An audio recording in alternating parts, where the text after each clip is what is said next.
NIOS के द्वारा diploma करने के लिए वो इस पृष्ठभूमि में था कि RTE जब आया तो उस समय कई शिक्षक पहले से कार्य कर रहे थे और RTE में क्वालिटी एजुकेशन भी उसका एक इम्पॉर्टेंट एलिमेंट है RTE का। तो उसमें यह हुआ कि वैसे टीचर्स को अपग्रेड करने के लिए, उनको उनकी गुणवत्ता में लाने के लिए, उनको प्रशिक्षण देने के लिए ये DLED की व्यवस्था, जिसमें कि 6 महीने कम मतलब शॉर्ट ड्यूरेशन DLED की व्यवस्था की गई, जो NIOS के द्वारा दिया गया।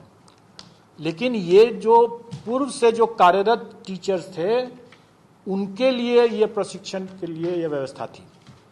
ऐसा नहीं था कि कोई एकदम नया कोई टीचर आ रहा है पहले उसी कारण से ज्वाइन कर रहा है, ऐसी बात नहीं थी। नए अभ्यर्थी के लिए नहीं था, जो पहले से जो अनुभवी जो टीचर चले आ रहे हैं। माननीय सर्वोच्च न्यायालय का जो आदेश निकला हुआ है उसमें उन्होंने उनके द्वारा एक डेट भी दिया हुआ है, शायद 10/8/2017 के उसके पूर्व जो कार्यरत थे उन्हीं का NIOS के द्वारा DLED जो था है वो वैलिड माना जाएगा, उसके बाद का नहीं। उसमें सब है, उसमें सब है। तो वैसे को आप भी ले रहे हैं एग्जाम? बिल्कुल ले रहे हैं। अच्छा। हमारे एडमिट कार्ड में जो नोटिस ही निकला हुआ है उसमें लिखा हुआ है वो नोटिस हम डाले उसमें, और उसमें एडमिट कार्ड में, चूंकि मैंने पहले ही बताया कि अगर कोई आवेदन देता है तो उसको एडमिट कार्ड भी मिलना चाहिए और जिसको एडमिट कार्ड मिलता है उसको एग्जाम देने की भी अनुमति होनी चाहिए।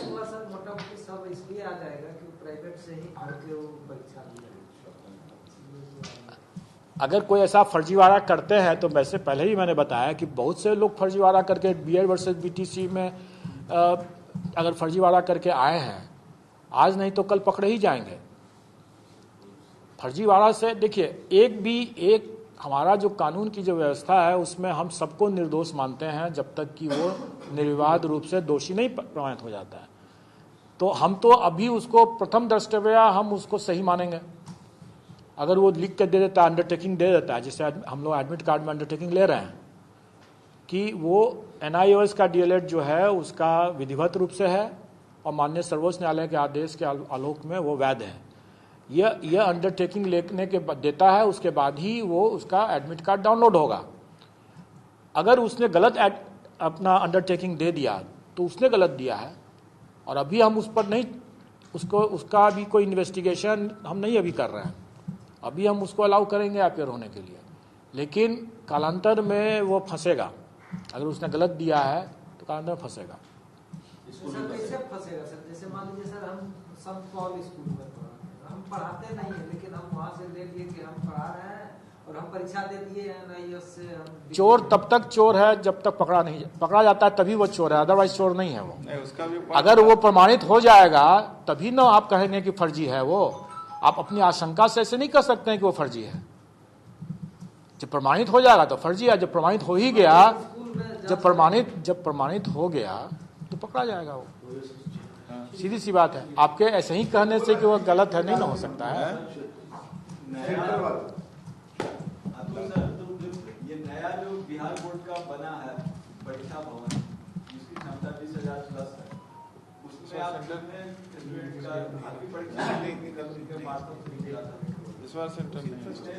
इस बार अभी उसकी व्यवस्था में थोड़ी हम लोगों को अभी कमी नजर आ रही थी। अभी इस बार हम लोग अभी नहीं उसका उपयोग कर रहे हैं, लेकिन कालांतर में उसका बिल्कुल उपयोग होगा, क्योंकि सारे मेंस की परीक्षाएं या जो छोटी मोटी परीक्षाएं जो कि 15,000 अभी उसकी कैपेसिटी है, अभी सारे इंफ्रास्ट्रक्चर इन पोजीशन नहीं है। जब हो जाएगा तो बिल्कुल उसमें होगा। और लास्ट क्वेश्चन सर, क्या ये माने कि इस साल के अंत तक आप CRT-2 का रिजल्ट दे देंगे?